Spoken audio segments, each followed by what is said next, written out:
playthrough of Final Fantasy 16 as I continue the storyline. Here we go.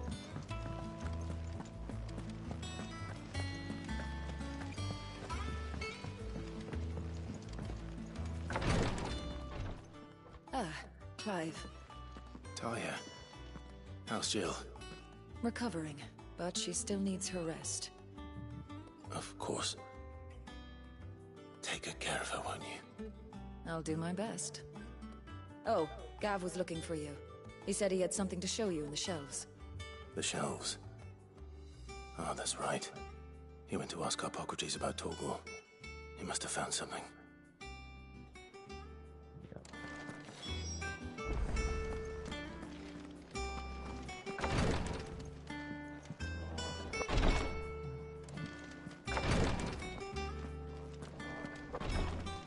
Don't keep Gav waiting. He seemed excited.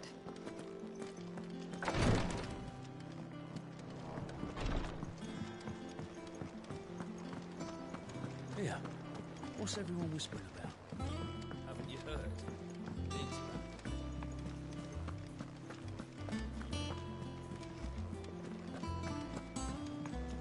Jill looked white as a sheet when we brought her.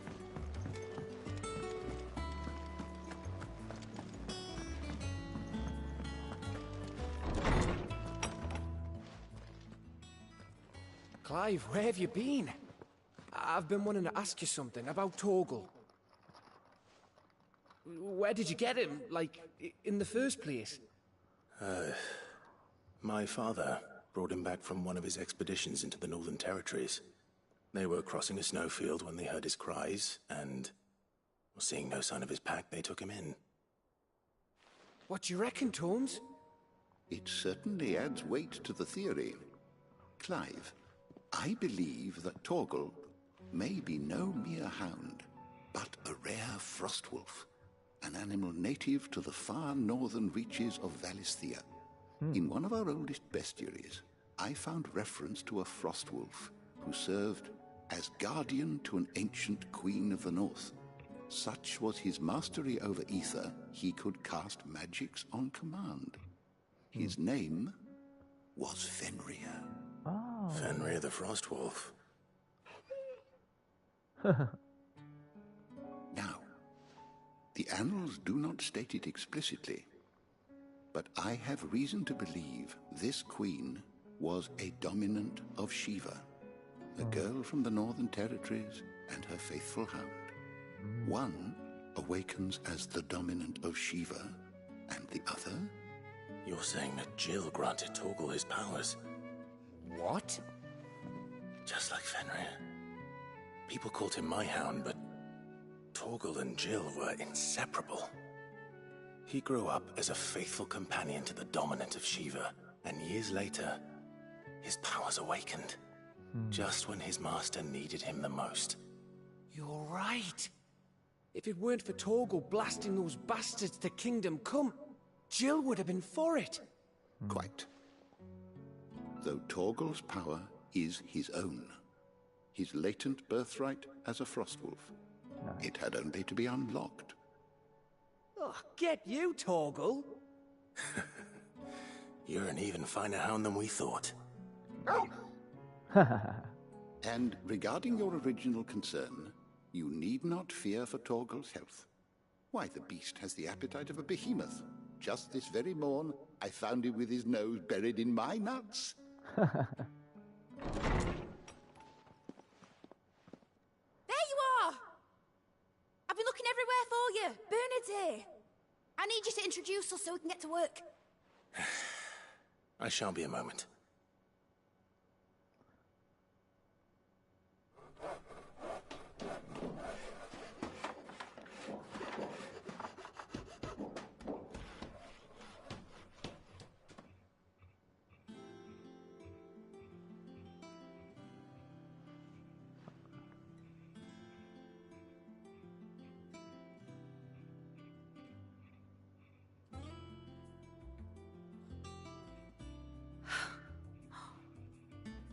Brilliant.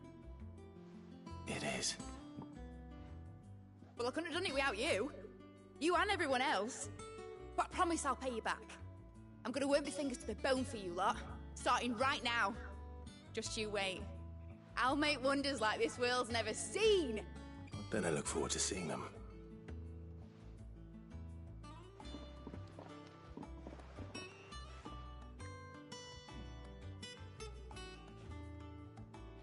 Now that that's settled, I wonder if Vivian's made any progress tracking down Kupka. Thanks for letting me do this, Clive. I'll pay you back, I promise. We have everything we need to begin work in earnest. And work in earnest we shall. Thanks for before, son. That was a good deed you did me. Only right I do you one in return. Though I did wonder if I bit off more than I could chew when Mid showed me her plans for the place. If she hadn't been there to tell me what to do, I wouldn't have known where to start. Thanks for letting me do this, Clive. I'll pay you back, I promise.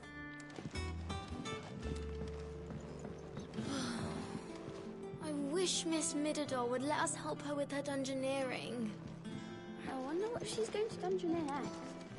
Let's go and ask her. I think I'll wait till Mid's away to take a tour of her dungeon.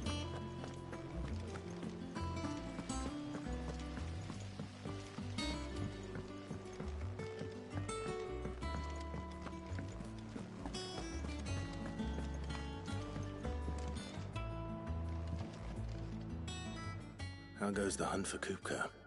Largely in circles. We have myriad sightings of strange soldiers in unexpected places, but nothing definitive as yet. If only we knew for certain by what route he left Rosalith. Well, keep at it. If anyone can piece this puzzle together, it's you. And I'm willing to wait as long as it takes. No, that's all we could do.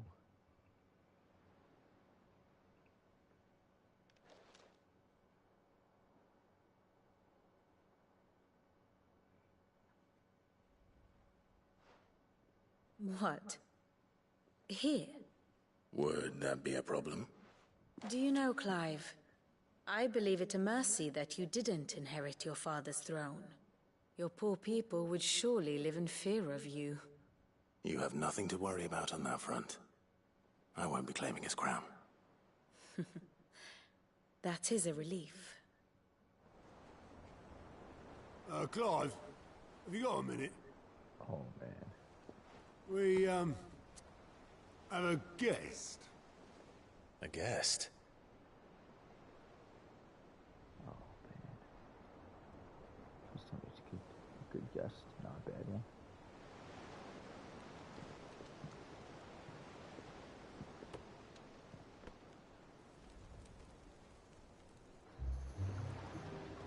For your trouble.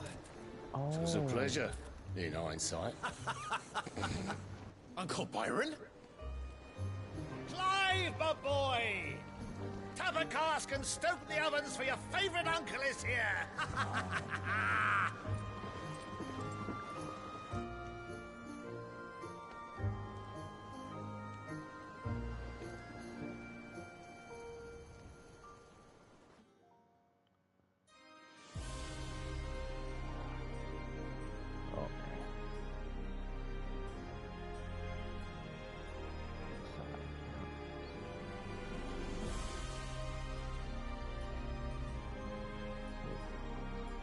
The Dalmekian government sues for peace. How shall we respond?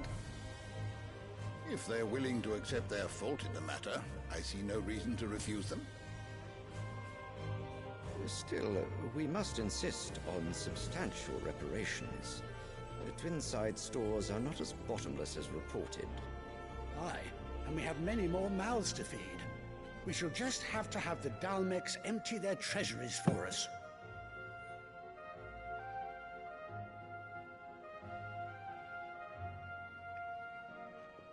Of course, none of this would have been possible without your timely intervention, Prince Olivier.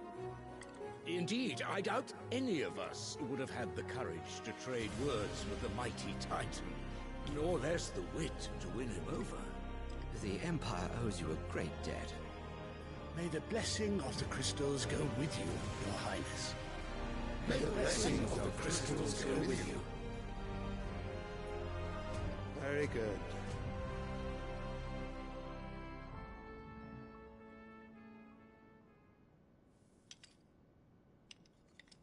Now, let us come to the question of precisely when the Dalmex will withdraw their troops. Dion's fire could rid us of them in mere moments. The men of the Fist will not withdraw until a peace treaty is concluded. So let us keep the negotiations open, give them time to gather what gold and trinkets they can. And once they deliver that which we demand, what worth is a piece of parchment? Oh. Your Radiance, were Prince Dion to take the field, the enemy would surely send their own dominant to meet him. And while His Highness would of course prevail, there would be heavy losses on both. You need not fear Hugo Kupka. He is engaged on the Western Front. Even were the Dalmex to send for him, he would not arrive in time.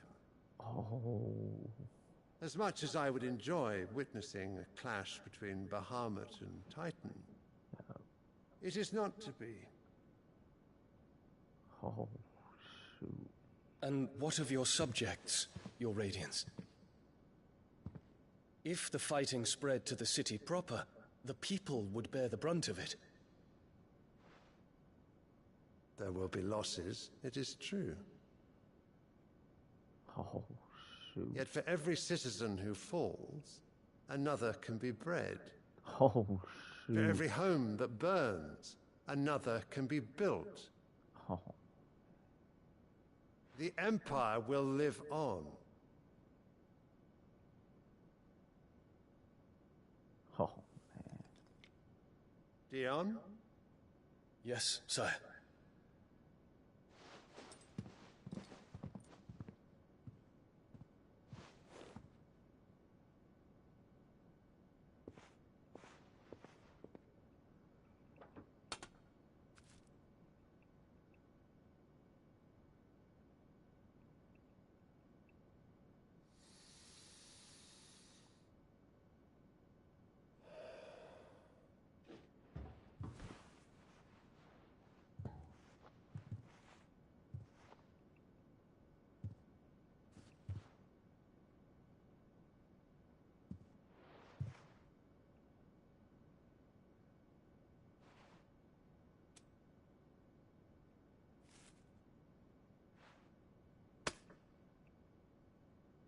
Prepare for battle.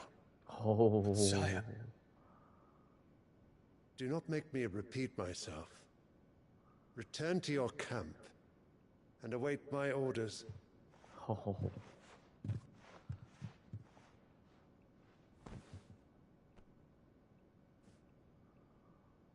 If that is your wish, Your Radiance, I shall depart at once.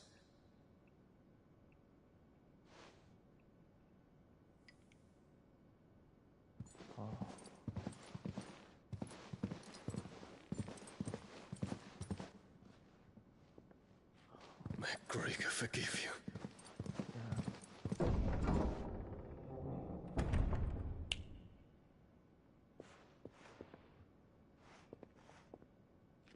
What do the astrologers augur? The stars are in agreement, Your Radiance. The shadow of treachery hangs over Prince Dion. Oh.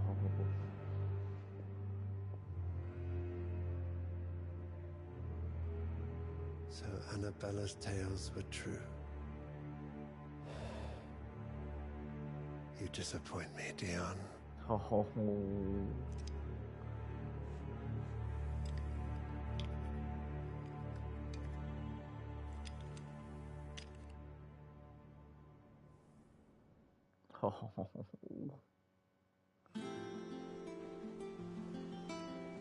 What on earth is Uncle Byron doing here?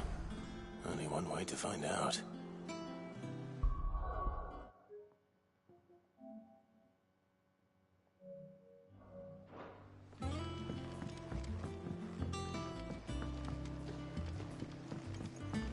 The little ones have been up to their old tricks again.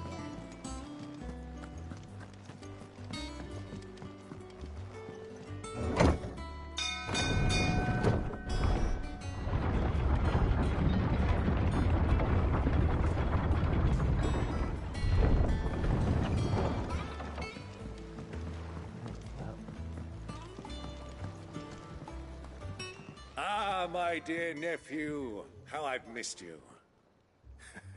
How did you find this place, Uncle? Through the good offices of young Sir Wade. He really is the most helpful fellow. As are you, I hear. The Guardians and those they freed tell the most outlandish tales of your heroics in Rosalith. Which is why I came, to learn the full truth of the matter. Sort the fact from the fiction, so to speak. You were working with the Guardians of the Flame to evacuate the people of Rosalith to Port Isolde. I was, aye. Then I have questions for you. Please, come inside, Uncle. Gladly. You there? There are 2,000 gold talents in those chests. See that they're added to my nephew's coffers, would you? Nice. 2,000?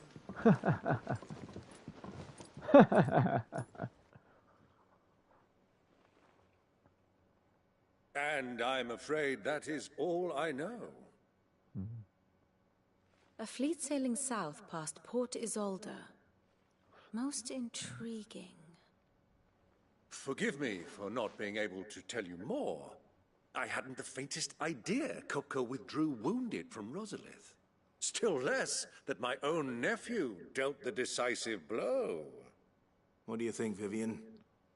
I think, with this news of the Dhalmekian fleet and recent reports of the Royalists' movements, that the final piece of the puzzle has fallen into place. Come here and I'll show you.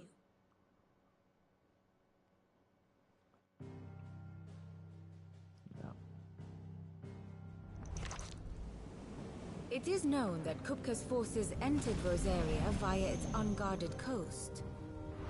So can the same be said of your visitors from Waloed? Certainly her royal navy is famed for the efficiency with which it bears her knights from one battlefield to the next.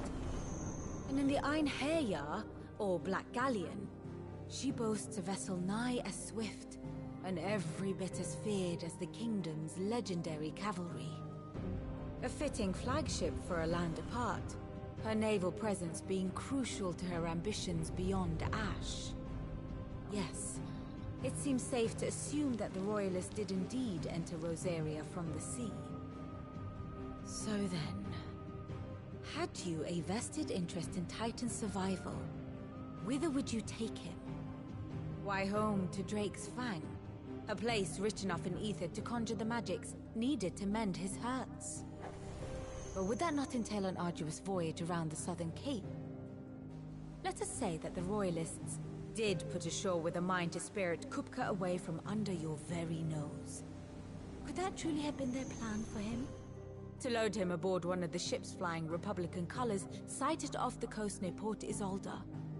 To spend weeks at sea, being tossed hither and yon by unforgiving waves, his life hanging in the balance. No. The journey would mean Titan's death, and Kupka's faithful creatures would not allow it. So what then was the plan of our Waluda friends? Reports suggest they made not for the coast, but for the desert. And by cutting through the Velcroy, a party traveling light would have Titan back in his bed days before a galley could lurch into port. To wit, it was the Royalists, not the Republicans, who effected Hugo Kupka's safe retreat.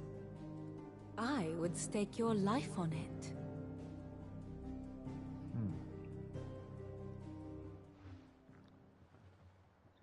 Somebody else. So it was the Waluders who spirited the wretch away. Now I think about it, there was something a little strange about the ships I saw. The men seemed almost crestfallen, as if in mourning, as if they believed, or were made to believe, that their master was dead. You have a keen mind, Lord Rosfield. And you have your answer. To find Kupka, you have merely to follow the Royalist trail across the Velcroy. It may well have gone cold by now, but as they say in the Republic, all roads lead to Drake's Fang. Allow me to accompany you part of the way. As luck would have it, I had intended to journey Candlewood on business after visiting you here. The Fang would be but a short detour. I'd be glad of the company. Give me a moment to make ready. I need to tell my friends what we've learned. And where we're going. Very well, but be quick about it, my boy. Time waits for no man.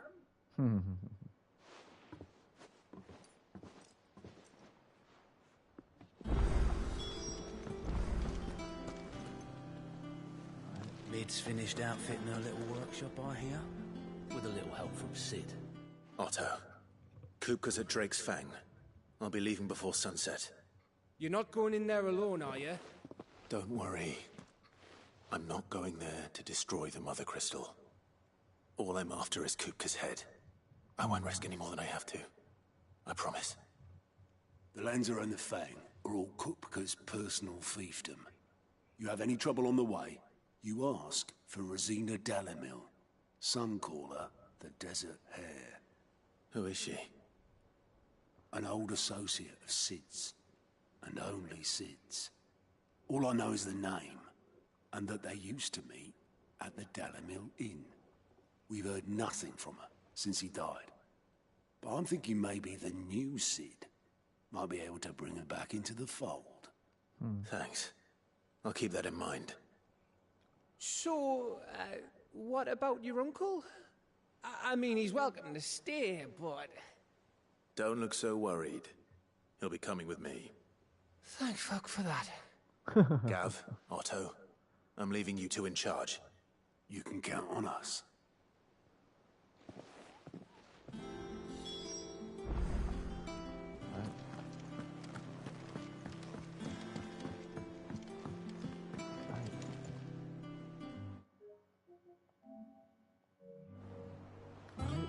I'm just gonna stop here and restart my playthrough. So just give me a moment to everybody that's watching. See you soon.